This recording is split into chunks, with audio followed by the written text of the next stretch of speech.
Good morning, everyone. Good morning. I can't, I have to go. Well, welcome to the Mashpee Thank you. Men's Club on this absolutely gorgeous Cape Okay. Cod day. I guess so. And we begin each meeting with a salute to the flag that's conducted by a veteran. And today it's going to be Pete that is going to be leading us. So Pete, if you would do the honors, please. I pledge allegiance to the flag of the United States of America and to the republic for which it stands, one nation, under God, indivisible, with liberty and justice for all. Introduce our speaker today, but Brad wasn't able to make the meeting. So we're going to let Glenn Davis of the Mashpee National Wildlife Refuge introduce himself. So this should be an exciting and informative talk. Thank you, Glenn. Thank you. I'm going to try to do this without a mic. So if anyone can hear me, just raise your hand. I could always revert back to that. Was that a can't hear me? Nearly. Just waving. Okay. Need a mic? Okay. All right. Thank you.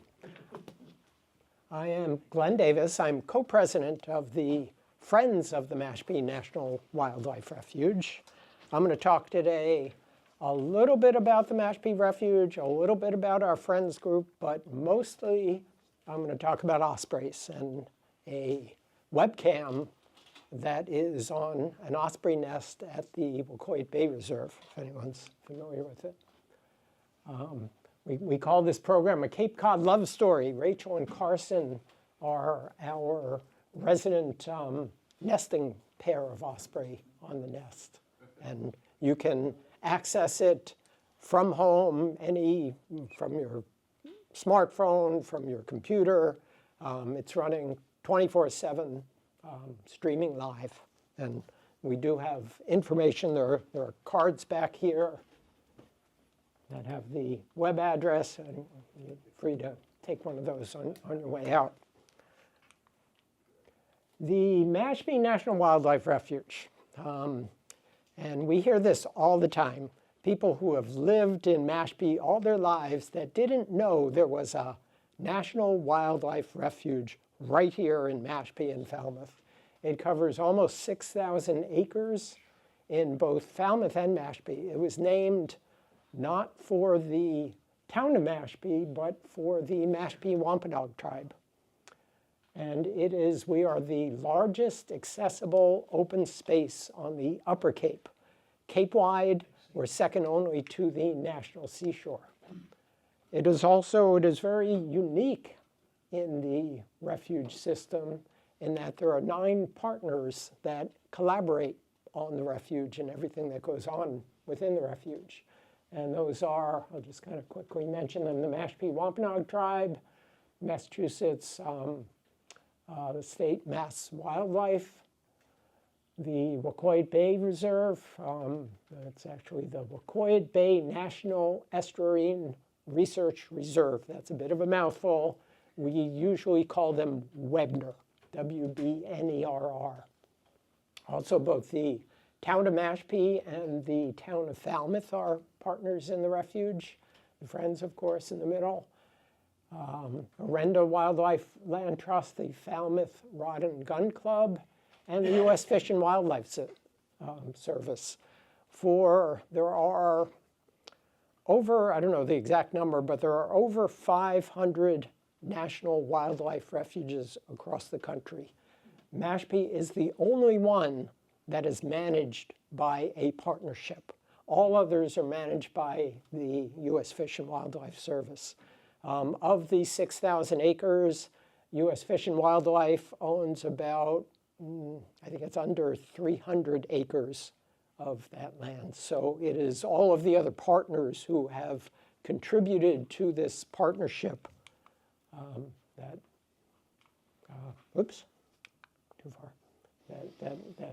made this possible.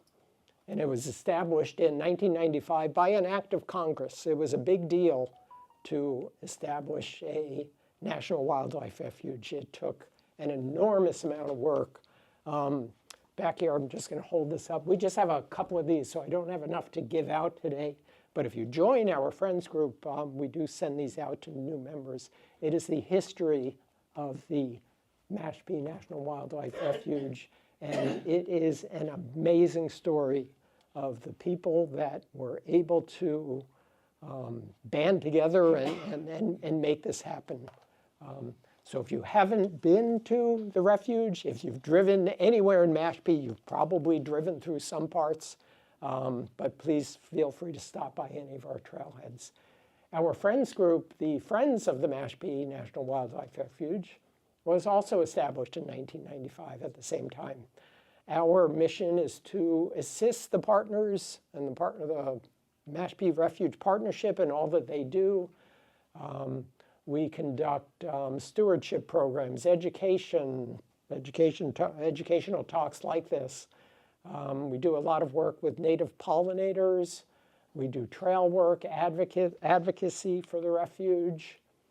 We have a big focus on wildlife, not only ospreys, but bees and butterflies and caterpillars and all of the, and not to mention mammals and all of the other creatures that live on the refuge.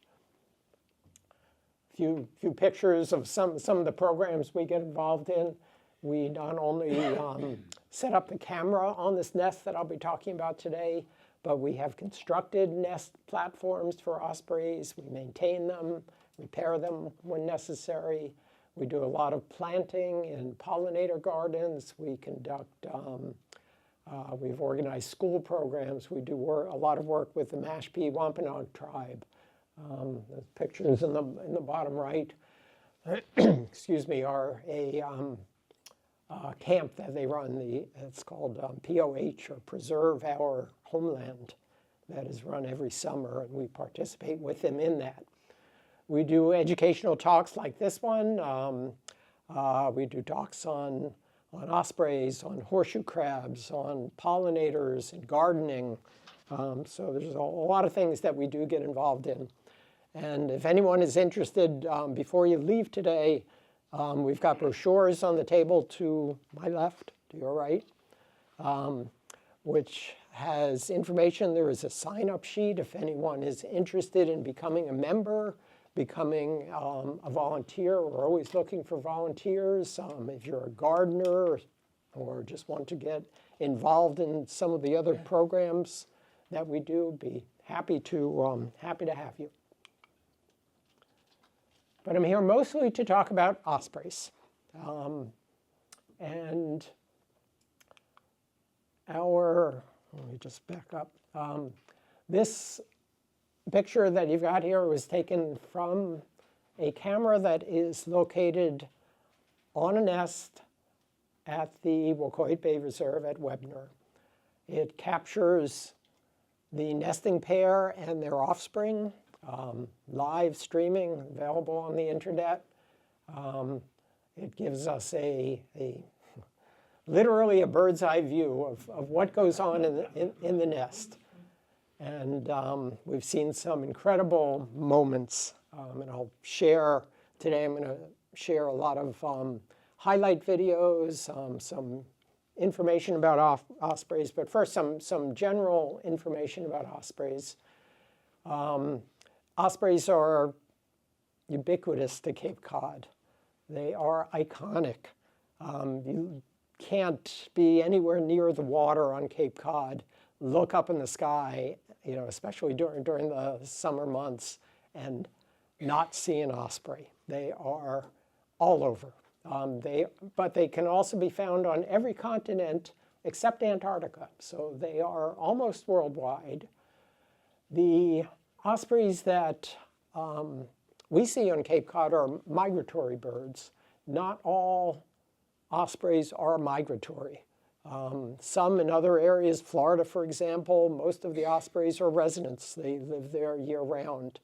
Our ospreys migrate from here all the way down, thousands of miles away, down to Central and South America.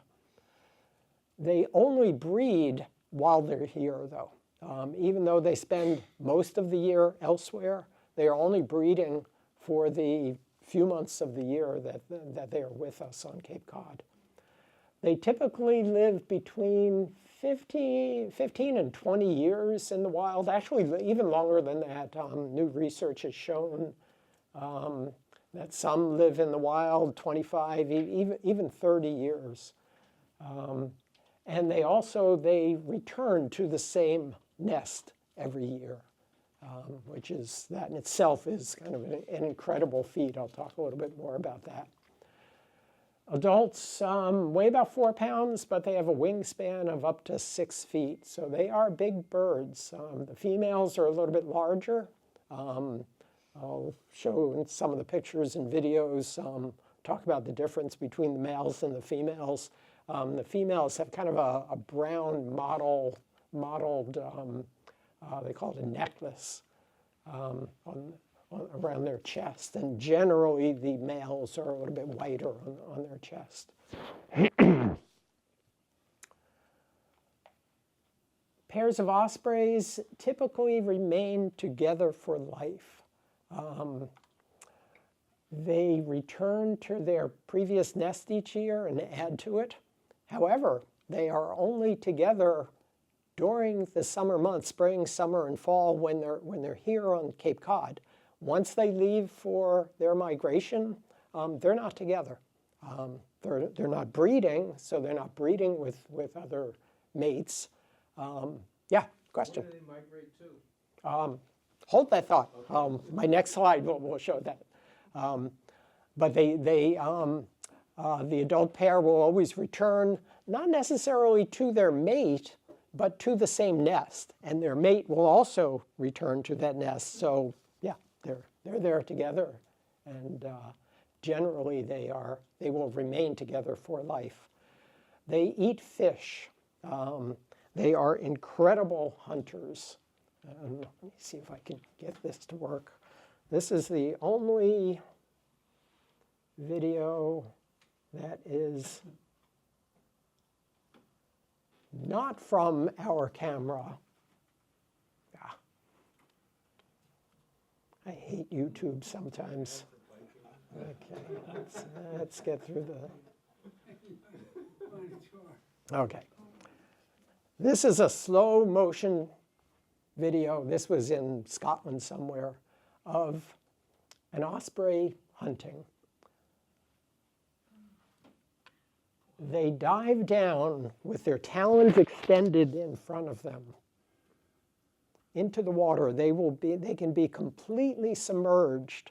They have incredible strength to push themselves out of the water, all the while they're holding a fish in their talons who's trying to swim deep, trying to pull that osprey down. So you can kind of see that happening here. The osprey's trying to get up. It's fighting that fish. The fish is pulling it down. It rests for a minute, tries again, and you can just get a sense of the incredible strength that's involved. The fish weighs more than the osprey. And the fish, in some cases, can weigh as much or even more than the osprey. The osprey only weighs 4 pounds. Sometimes they'll bring up fish that are 6 or 7 pounds. And it can take a few tries to get airborne. And they do this multiple times a day, especially during the nesting season, where they're bringing fish back to the nest for not only their mate, but also for the young. It is the male that does most of the hunting. And finally, yeah, this one won out, and it gets airborne. Once it's airborne, it can actually, its talons are placed so they can actually rotate their talons and have the fish face forward, so to give it a little bit of aerodynamic help, and they fly away. Oops, we don't need to... Is there any type of waterproofing on the wings and feathers? There are some natural oils, so... Oops. There we go. Do any other winged predators have the opposing thumb claw? To my knowledge, the ospreys are the only ones that have that feature where they can actually rotate their talons around.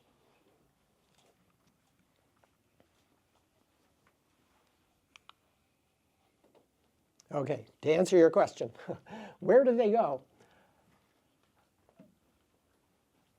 They are migratory birds, so from the Northeast and from Cape Cod, they take one of a couple of routes, but generally they will either kind of go across the southern states down through Mexico or the Yucatan and make it down into,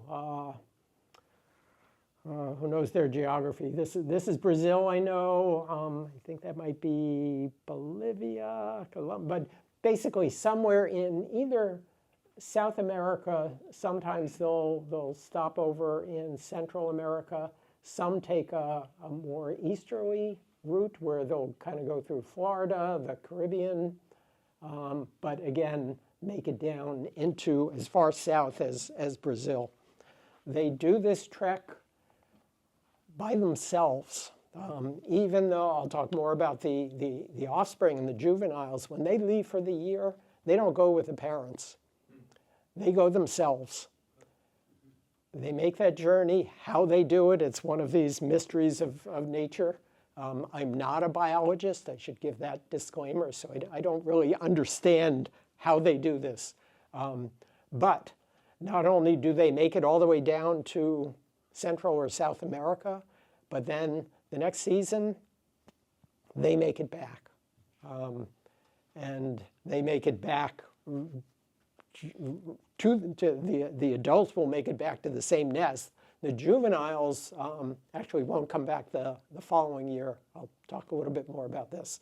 They'll wait a year. They'll kind of stay for an additional season in the south and make their migratory trek back north the following year. So, but again, Did they migrate down to the same spot every year, or does that vary? that's a good question. I believe that can vary. The only data that we have on that, there are some ospreys that actually have radio transmitters, tracking transmitters, where they can kind of see, where they go, where they end up. Some are banded, so they're tagged with numbers, and to the extent that someone might see a bird and call in that number to locate them. So the data is a little bit limited on what we know about that. But that is a good question. I don't know a definitive answer on that. Yeah. So apparently they like warmer weather. That's what that says. Yes. I mean, they get here in March. So yeah, is that warm? I don't know. But they don't like winter. Do the juveniles return to the same area? Yes. Yeah. Not the same, so they look for a new nest? They will look for a new nest or a new place to build a nest in the same general area. And actually, I'll show some videos of some visitors that we've had to the nest that we think may be offspring from previous years that have come back. And the only reason we hypothesize that they might be previous year's offspring is that there seems to be they're well tolerated by the adults, where an intruder is not tolerated. So there might be some family relationship. The adult pair that's on this nest we call Rachel and Carson. They were named after Rachel Carson. Yeah, question in the back. Does your group build nests? We have, yes. We haven't done one in a couple of years for insurance reasons, and we only do it within the refuge. We have been asked by people who have wanted us to help construct a nest on private property. We won't do that. There are some other people and groups that will do that, and I can talk about that and share that information. Rachel Carson was a scientist in the 1950s and 60s. She wrote about the perils of chemical pesticides, mostly DDT. DDT nearly eliminated ospreys. They were almost wiped out in the 50s and 60s as a result of DDT and other pesticides. What it would do is soften or weaken or thin out the shells of the eggs, so the eggs just weren't viable, couldn't survive. She published a book called Silent Spring in 1962, and ultimately, it was 10 years after that, that DDT was banned. Sadly, Rachel Carson did not live to see the benefits of all her writing and all her research. Sorry. Where were they getting the DDT? Was it in the fish? Yeah, well, it went up to the food chain. DDT, I mean, it's a pesticide. The insects, they're targeting the insects. The insects are eaten by fish. The fish are eaten by the ospreys. So it works its way up the food chain. She did spend part of her career in Woods Hole, so she did have a strong Cape Cod connection.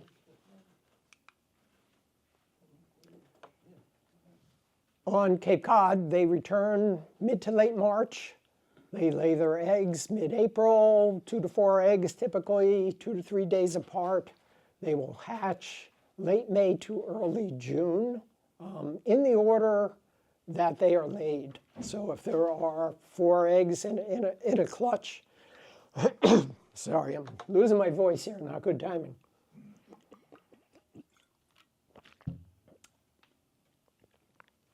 If there are 4 eggs in a clutch, they will generally hatch in that order, about up to 40 days after they are hatched. They remain in the nest and are provided for by the parents until they fledge in typically mid to late July. They're several weeks old at that point, almost 2 months old. But they will still remain in the nest, and they are still provided for mostly by the parents, and slowly they will learn to hunt on their own. And they won't begin their migration until mid to late September. And again, like I mentioned before, they do this one by one by themselves, not with their parents. They know the way. Once they successfully make their migration to wherever they're going, they will remain there for basically 1.5 years before they return to the same, not the exact same nest, but the same area. The beginnings of the webcam that we have at the Wacoya Bay Reserve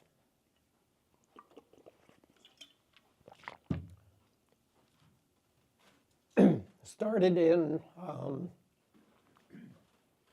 22, I guess it was. I had been watching a live streaming webcam on bald eagles, a couple of other streaming cameras. There was one down in Maryland at the Blackwater National Wildlife Refuge. And I attended a presentation given by them, and I got to talking to the people that managed that camera. And I was kind of interested in, what would it take to do this here? And in talking to them, they said, well, it's an expensive proposition. Technology, there are, a lot of, it's not an easy thing to do, to put a camera on a nest and have it streamed. But on kind of one of the things they mentioned to me was, check with one of your, the local telecommunications companies and see if they would be willing to underwrite it. So kind of on a whim, I started contacting people at Comcast. And I just hit the right person in the public relations department, and they said, yeah, sure, we're interested. So that's how this got started. The camera on the nest, it's it was a partnership between us, the Friends Group, the Wacoit Bay Reserve, and Comcast, who provides all of the equipment, the installation, as well as the streaming service. If we type in that name you had on the slide, Aquay Bay, into the webcam for Ospreys, would we find out? Yeah, take one of these on your way out. Okay. Thank you. Don't commit it to memory. We've got plenty of these to go around. So Comcast, being a cable company, this was March of 2022, and you can kind of see the original plan was to have them bury the cable underground. It had to go from the, this kind of a classroom building over here at Webner to the nest, which was about 100 yards away. You can kind of see in some of these pictures, there's still some snow. 2022, we had some late snows. We had a very tight window in time. We had to get this camera up before the adults returned. But the barrier was we were waiting for the ground to thaw so they could lay the cable. Well, we didn't quite make that window. So they strung temporarily for the first season. They strung the wires overhead, and then it was the following year that they came back and did the work to bury the cables. Season 1, each season we've learned a little bit.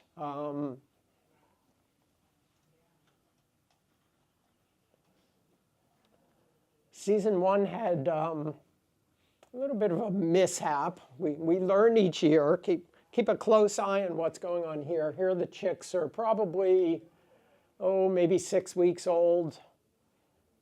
And guess what happens?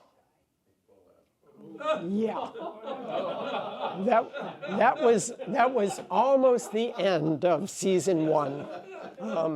And that happened not once, but 3 times over a couple of weeks, or it kind of kept happening throughout exactly. Interesting, after it happened, this is the adult female right here. She kind of looks up like, what did you just do? But anyway, we learned, because this is a learning process for us as well. Put a windshield washer on it. We had all kinds of suggestions from people. There is on the website, there is a comment section, so we get comments, just a stream of constant comments, and people were very willing to share their ideas and suggestions, from a windshield wiper to having the fire department come with a hose and kind of spray it down. But what we did is it would rain and it would wash away, and they'd do it again and it would wash away. So it was this back and forth. Eventually, at the end of the season, we had Comcast come back and move the camera. So they actually moved it back a couple of feet and about a foot or so higher. So since then, it's been out of range, and it hasn't been an issue. But like I said, it's a learning process. Season 2, we also had a near disaster.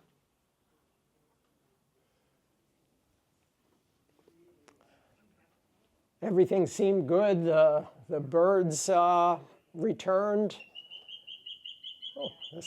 Season 2, we had sound, by the way. A very stormy day, and there went the entire platform.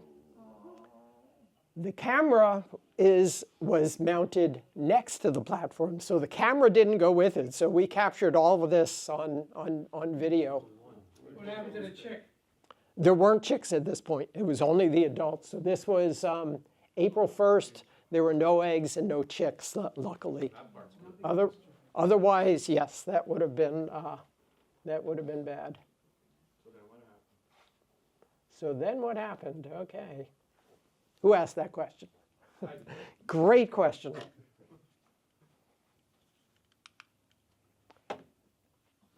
To the rescue.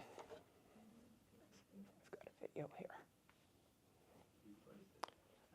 If anyone is familiar with, whoops, what happened? Uh-oh. That's good, browser's up to date.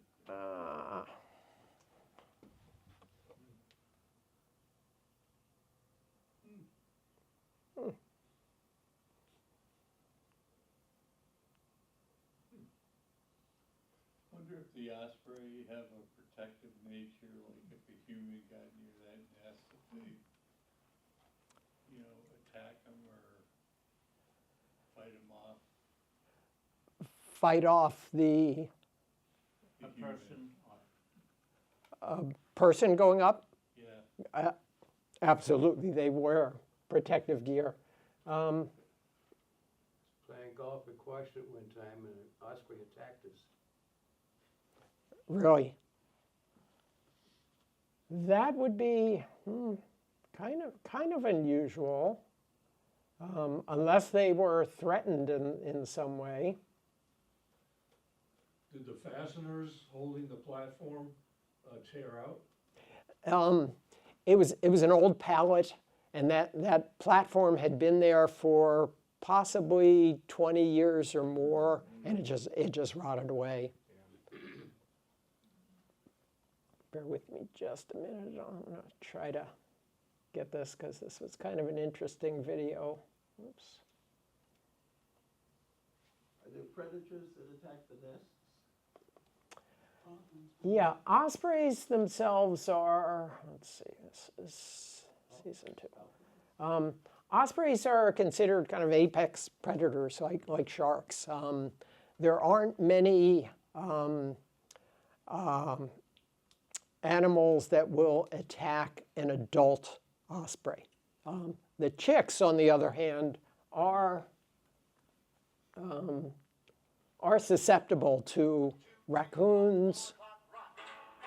Oh. Thought that was me. It's not me. Let's see if this one works. Yeah, okay. Let me just make this bigger. Do the hawks ever attack the osprey? Hawks? Yeah. Generally not, but they can. And also bald eagles, they will sometimes go after, not after the osprey itself to prey on the osprey, but to take away their fish. You know, if an osprey is flying with a fish. So yeah, this is the nest after it blew off. And here comes our savior here. This was Mick Moriarty, Tree Service from Falmouth. Now notice he's not really wearing protective gear. The ospreys, he's not too concerned about the ospreys in terms of, they would be there to protect their chicks, but there's nothing there to be protected. This is the new platform being hoisted into place. Is that just a standard pallet? This one is not. What was there before was a standard pallet. This was made by the Falmouth Osprey Project. It's made of pressure-treated lumber. I think it's and it's heavy. Yeah, he's struggling with that a little bit. And also, this nest is higher than most osprey platforms. It's close to 40 feet in the air. If that comes out, it's gonna hurt somebody. What's the average height of an osprey nest? Well, When you say osprey nests, I assume you mean the platforms. Most of the man-made platforms are 10 to 15 feet high. This one is 40 feet high. I got a question. I live on Johns Pond and I see osprey hunting over there a lot, but I haven't seen any nests nearby. Where's the closest one?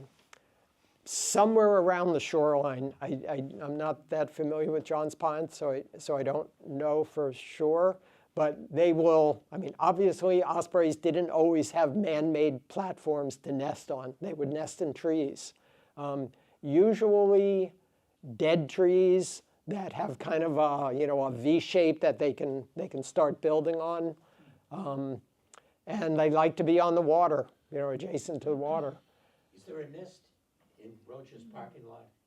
Yes, yes, there That's is. still there? And that's an active nest, yeah, Exactly. yeah. So going back to the Eagles, 2 years ago up at the the Orleans Rotary, a pair of eagles took over an osprey nest, and the osprey showed up and chased them off.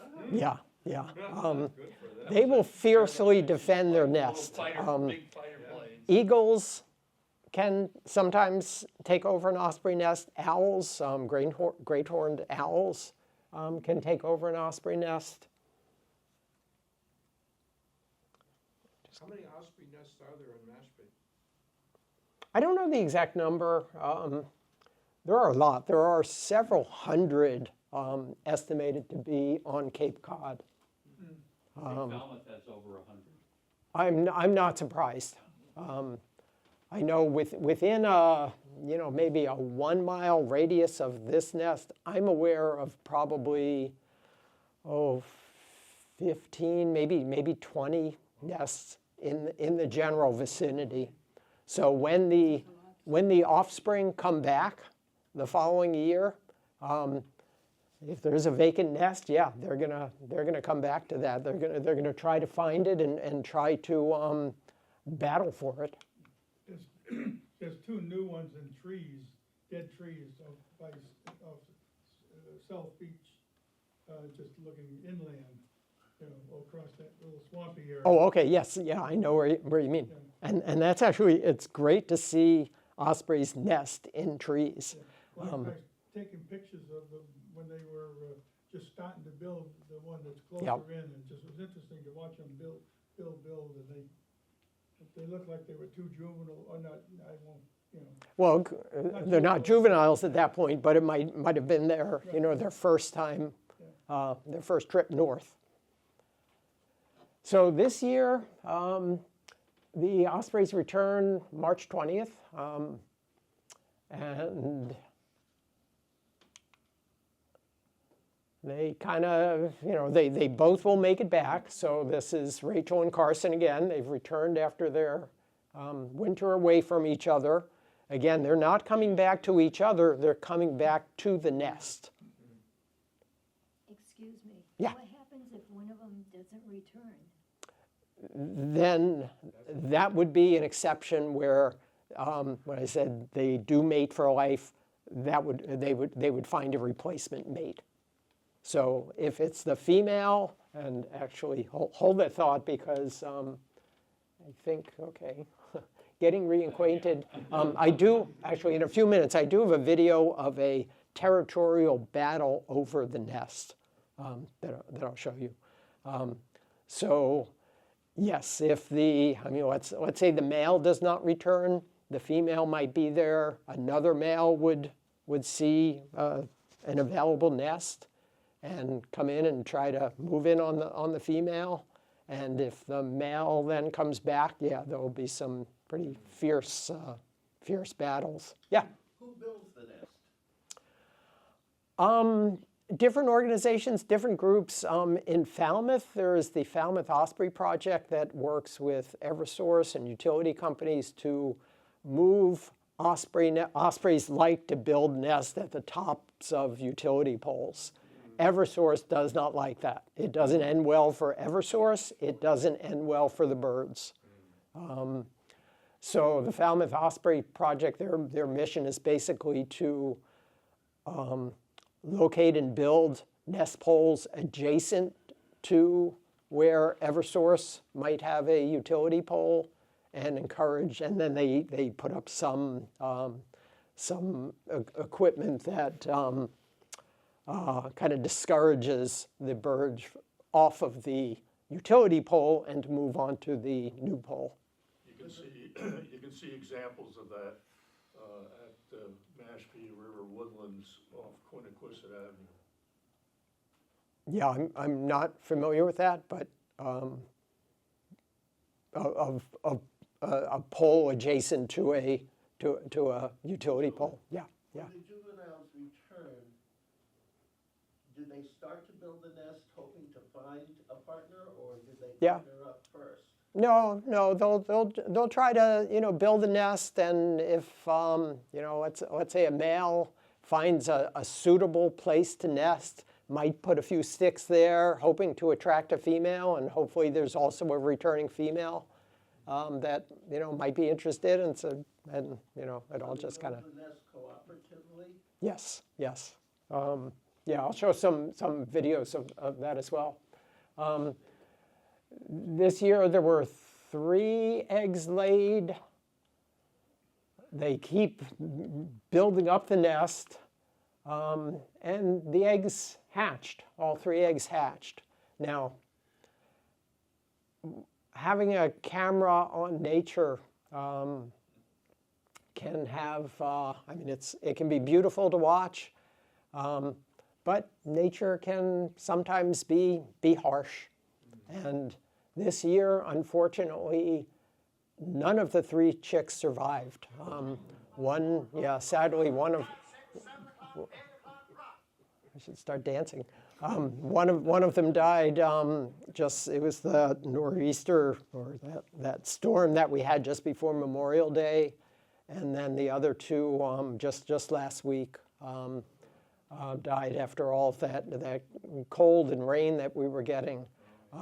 The odds are against them, which is why they generally lay 3 to 4 eggs, hoping that maybe one will survive to fledge. We have been very fortunate to see in the 4 years or 3 previous years that we've had the camera on the nest, we've been very fortunate to see between 2 and 3 of the chicks actually fledge. And by fledging, that's learning to fly, leaving the nest, and starting their migration. Whether they make it to South America, we have no way of telling.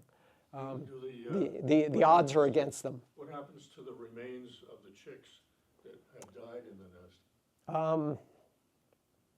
This year, they were able to locate 2 of the chicks. They were just kind of on the ground next to the nest. They were thinking we wanted to have them tested for bird flu, but Mass Wildlife didn't have the resources to do so. However, there is some hopeful news on that. Yeah. When something like this happens, like this year, and they lost all 3 of the eggs, all 3 of the chicks, do they try to remate? They are trying again. There's been some mating activity over the past week or so. It's a little bit late for them to be successful. However, there is an effort going on. I just got a call as of this morning, so this is kind of breaking news. The Falmouth Osprey Project wants to help us out here. And first of all, they want to kind of go up to the, they want to kind of inspect the nest, check it for, we think that maybe at least one of the chicks, maybe both of them, kind of fell through, with all of the rain, it kind of softens the nesting material, and they might have fallen through the nest and just kind of dropped down. They might have just, died from exposure. But they are going to come in and, first of all, inspect the nest and, maybe patch it up a little bit if need be. But also, we're entertaining the idea of putting some, having the adults serve as surrogate parents to orphan chicks that have been found in other nests where the adults have been injured or for whatever reason, or maybe chicks fell out of a nest and weren't able to be retrieved by the adults, but were rescued by various organizations. So there is an effort underway right now to see if that's viable to bring other chicks back up to the nest and see if they will be adopted by the adult pair. And I guess that has been done, that has been successfully done in other nests, and the adults seem, in general, it's not a, you never know with nature, things don't always go your way. But we're kind of hoping for the best on that, so we'll see what happens. The chicks, if we still had chicks this year, they grow very fast. Here, I got a pointer, but I don't think, yeah, you can't quite see that pointer. Chicks are right here. There's 2 of them there. This was from 2023. They're pretty small when they first emerge. That was a few days old. Here they are about 2 weeks old, so they grow pretty fast. 1, 2. About a month old, they're really starting to grow and look like something. Here you can see the male is bringing a fish back to the nest. And at about 2 months old, these are not the adults, these are the juveniles. They're almost full grown at this point. You can tell they're juveniles because of the white tips on their wings. That's really the only way to distinguish them. Actually, their eye color changes a little bit from amber to yellow as they become adults. Good food.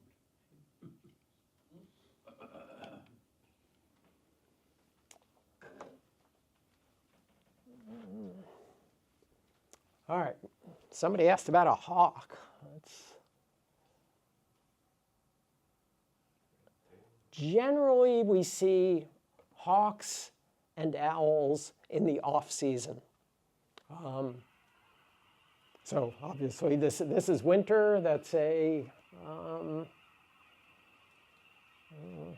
sure if that's a red-tailed hawk or a red-shouldered hawk, maybe. Not sure. I'm not a hawk expert. But yeah, they'll kind of hang out there. They generally won't. Yeah, it looks like a red-tailed hawk there. That's right. There's the red tail. They'll just kind of use it as a perch. They'll hang out for a while.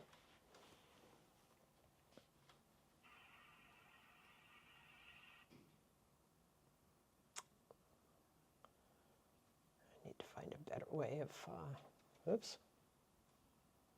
doing this more seamlessly. All right. You asked the question about what happens if one of them does not return. Now, this was the beginning of last year. We thought that was Rachel and Carson. It turned out that was not Carson. That's Carson. I don't know if you saw that, but yeah. This other bird was kind of trying to move in on his territory, and there are some very fierce battles, and if you can, I'm going to try to stop this.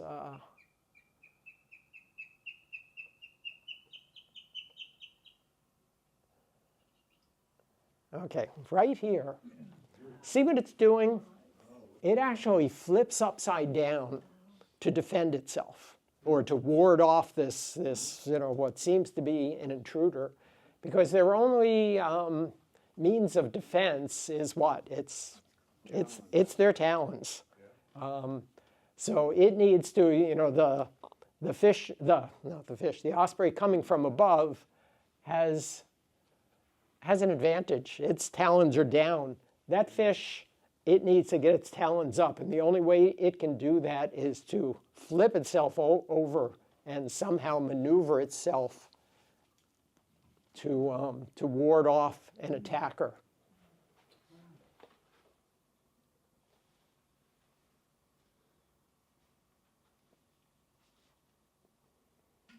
All right, I know I'm supposed to finish up at noon, so I got about 10 minutes. I might not get through all of these. We get a lot of what could be predators: squirrels, raccoons, owls. Before I get to that, let's birds. What do we want to see? Any? Live fish hits chick. Okay, live fish hits chick. That was a good one. So here the chicks are maybe a couple weeks old. See the chick get knocked over there? And that's a pretty good sized fish. Any fishermen here? Do we know what that is? Maybe a scup? Bluefish maybe. Scup probably, yeah. It's still, yeah, they often will bring fish in. They're very fresh, yeah. And that could be I can't say, I think that's the female. They'll just sort of pick it apart and feed themselves, feed the chicks. This one kind of recovered after getting bounced away. Stunned, yes.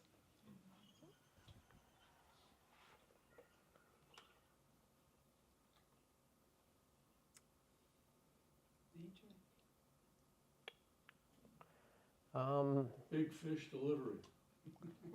Big fish delivery, okay. Can we see these on the website? Yes.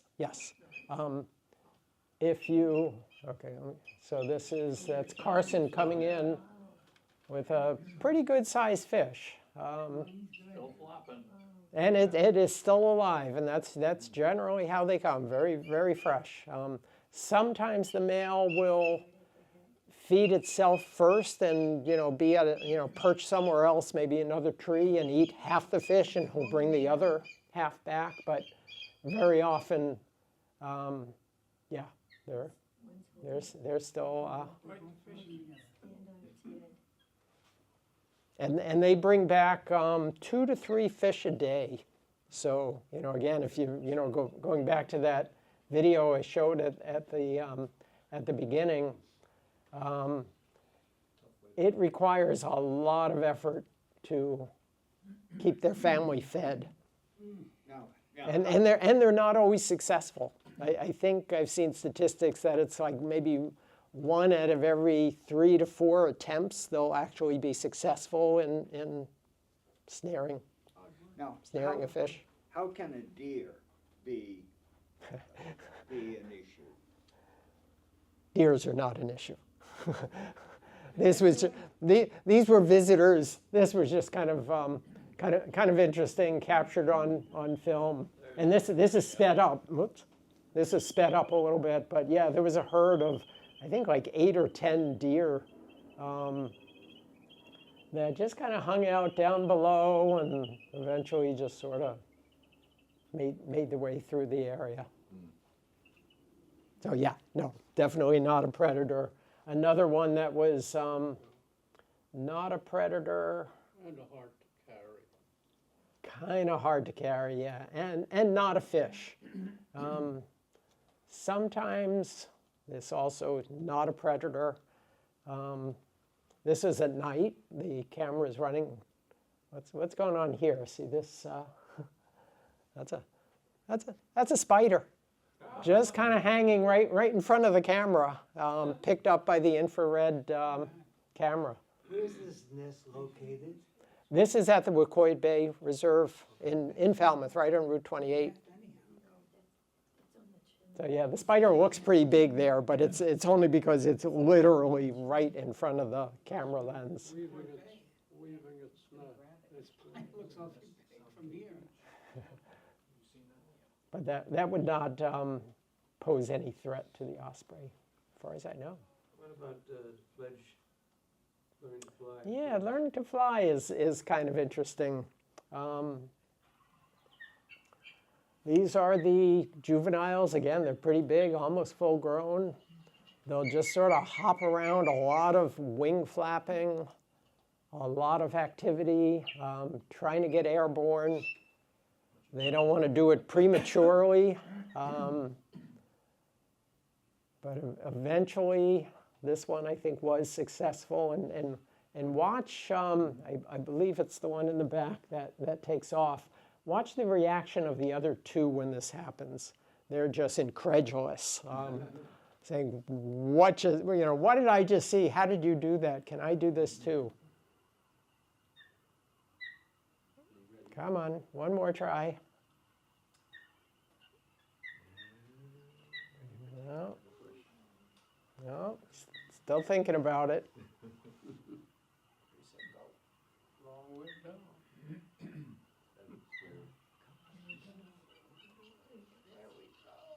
No, not quite. Next attempt, I think he's going to make it there. No. So yeah, they can, and the nest is probably 6 feet across. So even going from here to here, it's more than a hop. They're using their wings to get themselves moving. Slightly shorter than the Wright brothers' first flight. Yeah, yeah.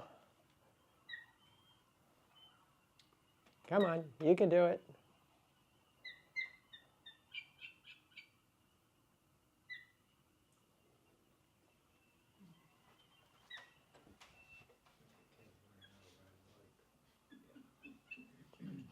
There he goes.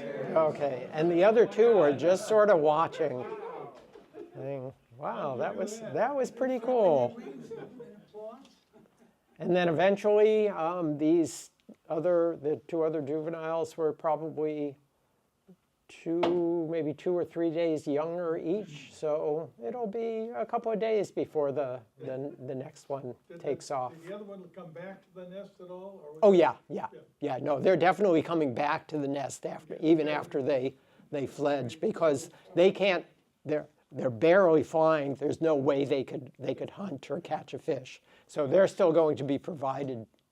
What's the story of the raccoon? Oh, okay, I just switched to an owl. So let's do the owl one, then I'll come back to a raccoon. This also is at night in September. So yeah. Yeah, that's this could be trouble. There have been osprey nests that have been taken over by great horned owls. This one just kind of came for a visit, and he's just sort of chased away. He didn't want to risk it. Is that one of the chicks or one of the adults? I believe that is one of the chicks.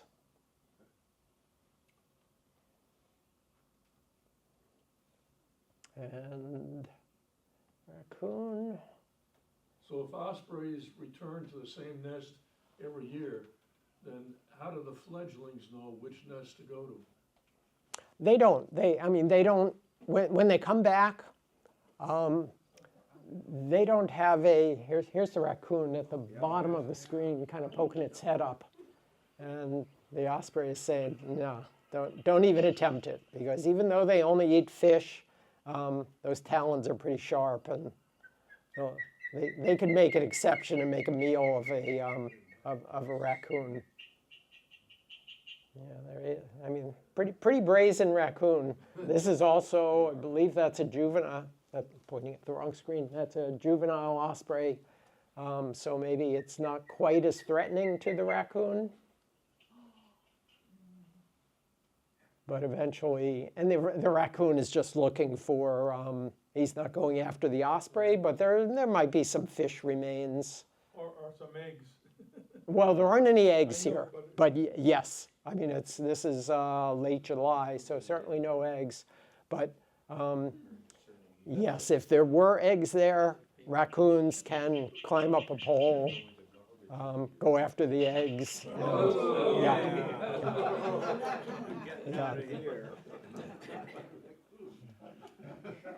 So yeah, you get buzzed by an osprey. Yeah, he's going to get kind. Well, he is coming back, but one of those. I'm not sure which. And I know I said I would wrap up right at noon, and I'm getting close to that, so.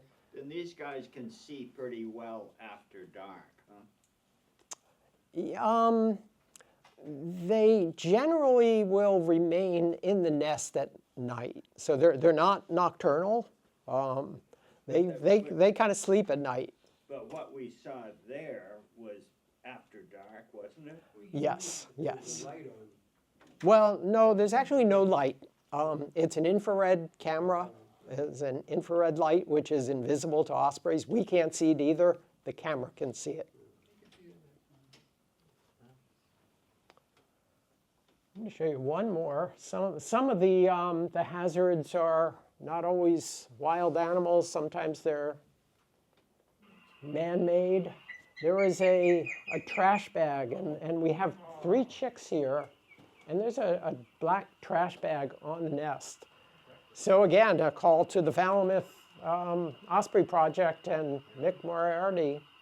And he came in, and here he does have his protective gear on, because there are chicks, and he's keeping a close lookout for. He's got a helmet on, a visor. He doesn't have the visor down for some reason. He's pretty brave. But he's going to make this real quick. He's going to grab that plastic bag and get out of there. He does get, watch carefully, he does get kind of buzzed by the osprey before he makes it down. Right here, yeah.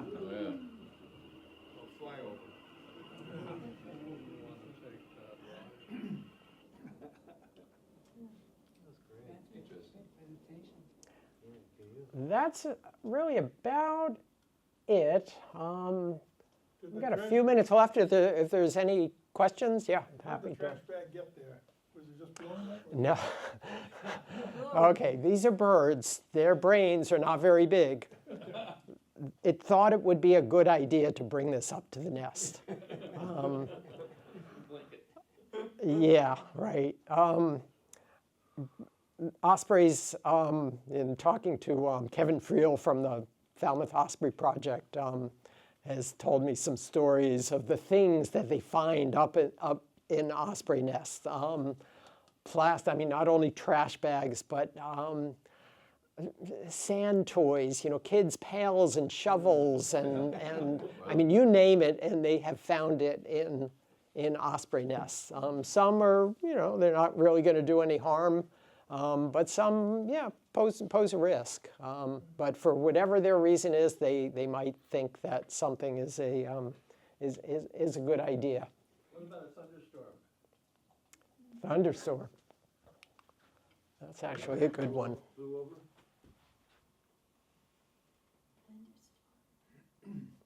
So yeah, some of the hazards are man-made, like a trash bag. Some are potential predators. There are thunderstorms in on any given day, and often, Hit by lightning? yeah, you can. A lot of rain, a lot of lightning.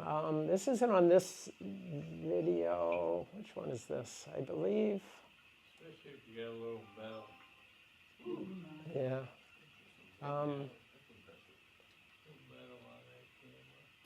I think there are chicks.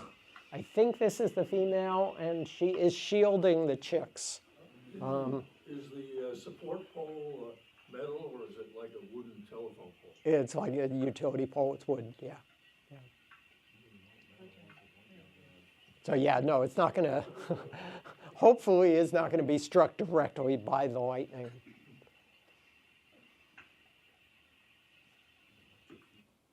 But yeah, it can be cold and windy and rainy, and they have to brave the elements, and the adult, mostly the female, will do her job to shield the chicks. Yeah. Is this the only nest that you have a camera on? This is the only one that we have a camera Where is on. that nest located?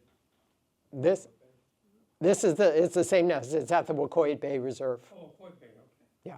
There's another camera on a nest out in, I think it's Brewster at the Cape Cod Museum of Natural History.